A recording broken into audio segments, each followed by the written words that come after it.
Hey, Teacher Tribe. So I want to talk to you about assessment.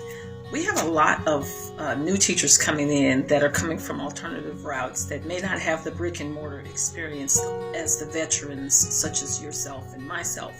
So a lot of times I'm talking to the new teachers who don't have that mentorship and who do not have the pedagogical information that we have as veterans. Okay, Mind Your Books Teacher Academy. New because there's a lot of our teachers that are leaving the field because of various reasons, and we have to respect that. Okay, now there's a great book. It's called Driven by Data by Paul Bambrick Santoyo.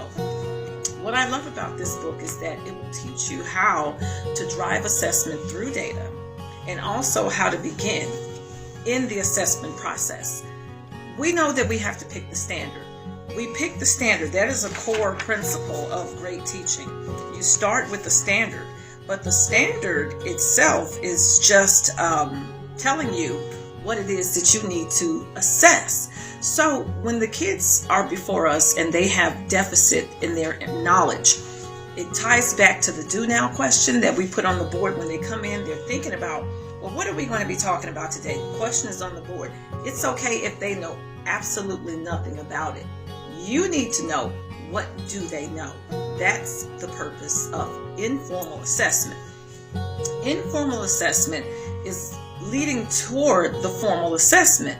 So when you take the information from the kids through the tests, the quizzes, do nows, exit tickets, and you're assessing what it is that the kids do or do not know about a particular body of information, then you can plan to bring in the resources to help address the deficits and the gaps in their knowledge. All right, there's a lot of resources for that. I'm going to do a video for that on how to find resources for testing your kiddos. But the most important thing is you want to start with the end to get you back to the beginning. You want to start at the end. Declare the end from the beginning. And then that way you can see exactly where the breakdowns are. What is it that this kid doesn't know, so that you can deep dive into finding resources to help that kid address that particular deficit. All right? So we have to go backwards. We are working backwards. It's actually called backwards mapping. Now, in the classroom, this is a great time to hone in on these learning deficits, because as we get closer to the official formalized testing season, you want to start now, or should have already begun, to work with the kids and what it is that they need to know. Declare the end from